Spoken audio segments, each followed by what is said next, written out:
The eviction notice had been sitting on the kitchen table for 3 days. Elena Rivera had folded it twice, then unfolded it again, as if the words might rearrange themselves into something kinder. Final warning. 3 months overdue. Vacate immediately. She had memorized every word.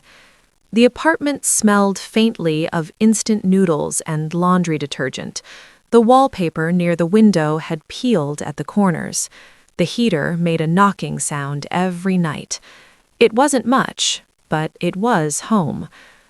Before I start today's video and dive into our beautiful story, I just want to take a moment to say thank you for being here.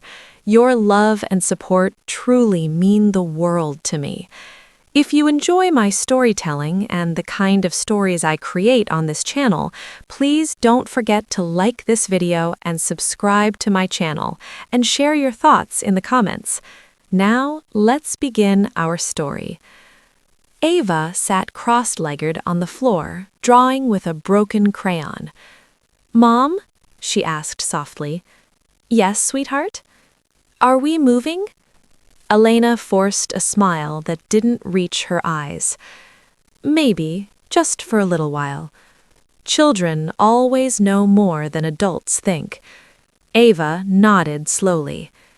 "Is it because of money?" The question hit harder than the eviction notice. Elena knelt beside her daughter and brushed a strand of hair from her face. Money doesn't decide everything, but today it did. At exactly 3:17 p.m., there was a loud knock on the door. Not polite, not patient, demanding. Elena froze. Ava looked up. Another knock, louder. "Elena, open up." The landlord. Her heart pounded so hard she could hear it in her ears. She opened the door slowly. The landlord stood there with 2 large men behind him. "It's over," he said flatly. "You've had enough chances." "I just need another week," she whispered. "My job interview." "I don't care." He pushed past her. One of the men grabbed a garbage bag and began throwing clothes into it without folding them. "Stop!" Ava shouted. Her tiny hands tried to protect her toys. The landlord didn't even look at her. Within minutes, their belongings were being carried down the stairs. Neighbors peeked out. Some whispered. Some recorded on their phones. No one stepped forward. Rain started falling as their final bag hit the pavement. The sky seemed to agree with the humiliation. Ava stood beside her mother, holding her hand tightly. "Mom, are we homeless?" The word cracked something inside Elena.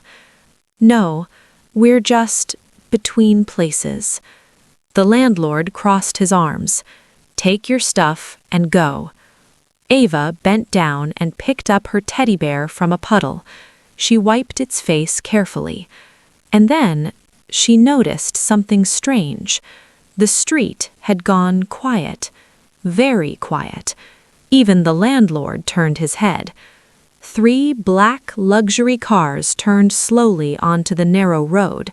They did not belong here. They looked like they had taken a wrong turn into a different world. The first car stopped at the red light. The second stopped directly in front of Elena and Ava. Its tinted window reflected their small, broken image. Ava's breathing changed. She felt something she couldn't explain, like recognition, like memory, like a piece of a puzzle suddenly sliding into place. 2 nights ago, while her mother was showering, Ava opened the bottom drawer of the dresser. Inside was an old envelope. Inside the envelope was a photograph. A younger version of her mother, smiling, standing beside a tall man with storm-gray eyes. He was holding her mother's hand, and written on the back in faded ink, "Forever, -A." Ava had stared at that man for a long time. because something about him felt familiar. Now, as the car window lowered slowly, her heart stopped. It was him, older, sharper, wearing a suit that probably cost more than their rent. But the eyes were the same. Without thinking, she let go of her mother's hand. "Ava!" Elena gasped, but it was too late. The little girl ran straight into the street, rain splashing around her shoes. She stood directly in front of the luxury car. The driver slammed the brakes violently. Horns erupted behind them. Security doors opened. Men in black suits jumped out.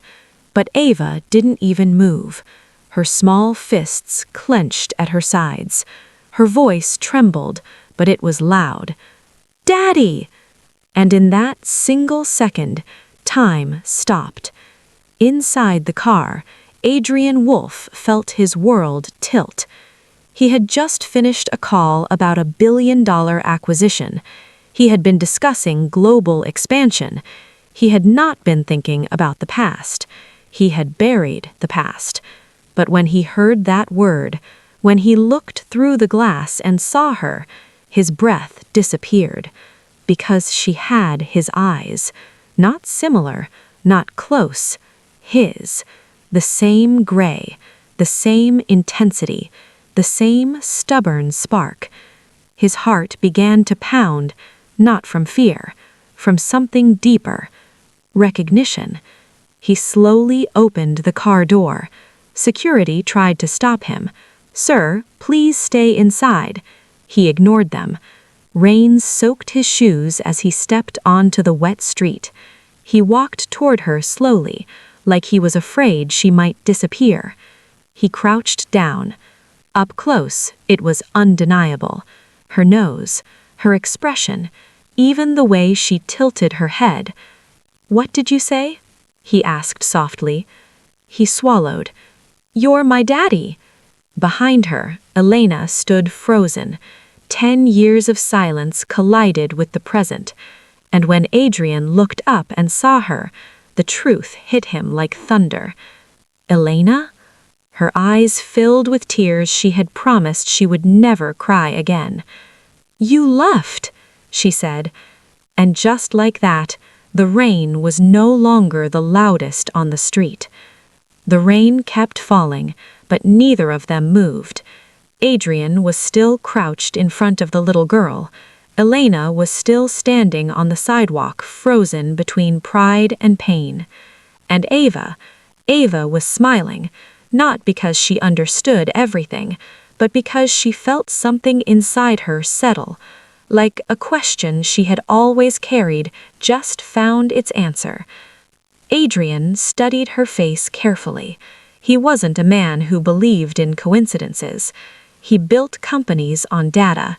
He trusted evidence. And right now, the evidence was standing in front of him in pink shoes and trembling hands. "What's your name?" he asked gently. "Ava Rivera." Rivera, not Wolfe. The surname felt like a quiet accusation. "How old are you?" 6. 6. He did the math instantly. His chest tightened. 6 years ago. He had been in Singapore closing his first major investment deal. 6 years ago, he had been celebrating success in a penthouse suite. 6 years ago, Elena was pregnant and alone. He stood slowly. "Elena," he said, his voice no longer controlled. "Tell me this isn't what I think it is."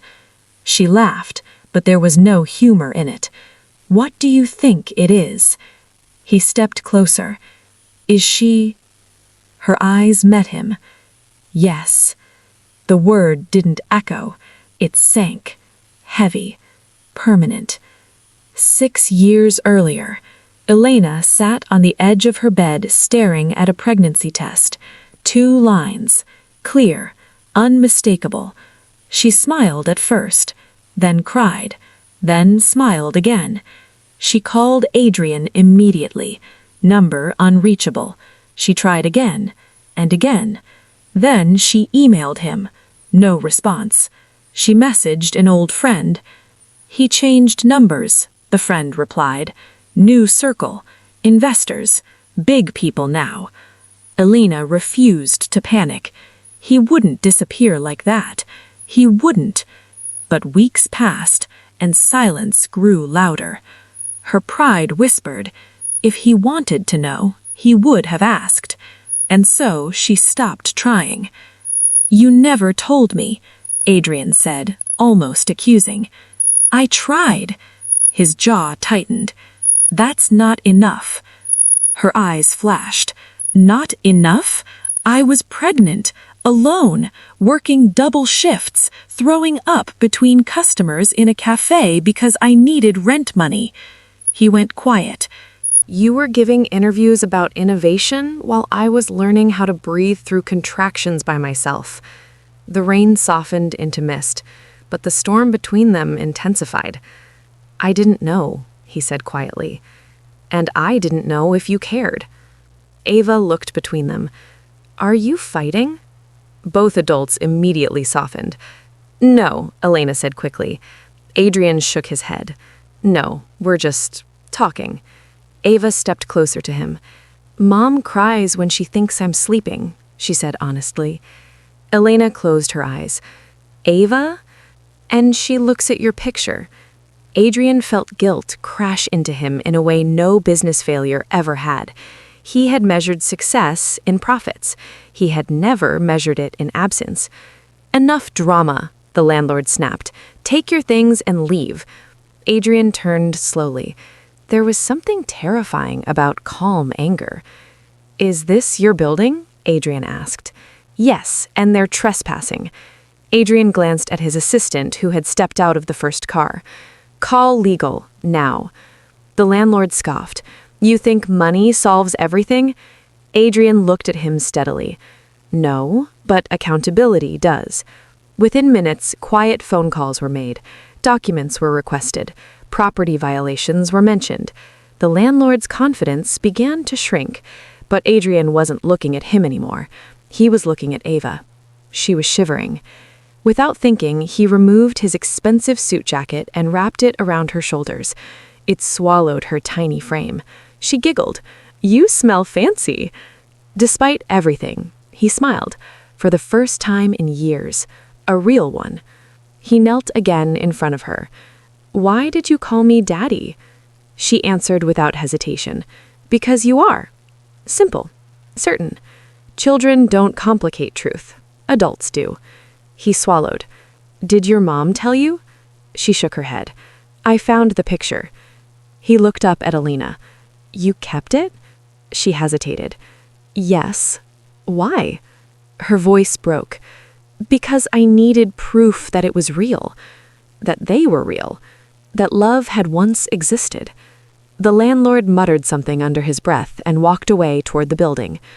Adrian stood tall now. Elena, you and Ava are not staying on this street tonight. Her pride rose instantly. We don't need your charity. This isn't charity. What is it then? He looked at Ava, then back at her. It's responsibility. The word felt different now. He wasn't saying it as a CEO. He was saying it as a father. Ava tugged on his sleeve. Do you have a big house? He hesitated. Yes. Does it have space for me and Mom? His voice softened. Yes. She beamed. Then let's go home. Home. The word struck Elena deeply. She had built a small, fragile home out of strength and sacrifice. Now she was being asked to step into a world she once dreamed of and lost. She looked at Adrian. This doesn't fix the past. I know. And it doesn't guarantee the future. I know. Then what does it do? He held her gaze steadily. It gives me a chance to show up. The rain finally stopped. The street felt strangely quiet. Ava stepped forward and grabbed both of their hands, one in each. And just like that, the three of them stood connected for the first time, not by paperwork, not by headlines, but by blood, and by a 6-year-old's courage. As the door closed and the luxury car began moving, Ava pressed her face against the window. "Mom, the seats are so soft." Elena sat stiffly. Adrian watched them both in silence. He had negotiated billion-dollar deals, but he had never felt this nervous. After a few minutes, Ava looked at him seriously. "Do dads leave?" The question cut deeper than anything Elena had said. He answered carefully. "Some do. Will you?" He looked straight at her. "No, not this time." The gates opened slowly, tall iron bars sliding apart in silence. The Wolf estate stood beyond them, enormous, elegant, almost unreal. Warm golden lights glowed from massive windows. Perfectly trimmed hedges lined a curved driveway. A fountain shimmered under soft garden lamps. To Ava, it looked like a castle. To Elena, it looked like another world. The car rolled forward. Ava's small hand stayed wrapped around Adrian's finger the entire time. Not tightly, just enough to make sure he was still there. He noticed, and he didn't pull away. When the front doors opened, warm air greeted them. Marble floors reflected the chandelier light above. A housekeeper paused mid-step, stunned. Adrian never brought guests without warning. He especially never brought a woman and a child. "This is Ava," he said calmly. And then, after a brief hesitation, "My daughter." The word echoed softly in the entrance hall. Daughter. It sounded foreign, but right. Ava looked up at the chandelier. "Does it fall?" Adrian almost laughed. "No." "Good." She stepped inside cautiously. Her wet shoes squeaked against the marble. Elena stood at the doorway longer than she meant to. 10 years ago, she had imagined walking into a life like this beside him, but not like this, not after silence, not after survival. "Come in," Adrian said quietly. She did. Ava was shown to a guest room larger than their old apartment. The bed was enormous, the carpet soft like clouds. There were more pillows than she had ever seen in one place. She climbed onto the bed and bounced once, then twice, then stopped suddenly. "Mom?" "Yes?" "Are we allowed to touch things?" Elena swallowed. "Yes, baby." Adrian stood at the doorway listening. Every sentence felt like a mirror reflecting what he had missed. Ava fell asleep quickly. Exhaustion and emotion had drained her small body. But Elena and Adrian stood in the hallway long after. The house felt too quiet now, too polished, too perfect, and yet something inside it felt fragile. They moved to the living room. Rain tapped softly against the tall windows. For a moment, neither spoke. Then, "Why didn't you fight for us?" Elena asked. Not angrily, not loudly, just honestly. Adrian didn't look away. "I thought you chose to let me go." She shook her head slowly. "I was pregnant." His jaw tightened. "I didn't know." "You didn't try hard enough to know." That landed hard. He walked toward the window, staring out at the dark garden. "I was building something. Every investor wanted more. Every mentor told me I had to cut distractions. Was I a distraction?" He immediately turned. "No." "Then what was I?" He didn't answer quickly this time. "I was afraid." "Of what?" "Of failing, of losing everything, of not becoming who I promised myself I'd be." Elena's voice softened. "And in trying to not lose everything, you lost us." Silence. Heavy. True. Adrian had always believed success solved problems, but tonight he understood something different. Money could buy this house. Money could buy security. But money could not rewind 6 years. Money could not sit beside Elena in the hospital. Money could not hear Ava's first word. Money could not hold a newborn at 3 a.m. For the first time in his life, he felt poor, not financially, emotionally. "I can't undo it," he said quietly.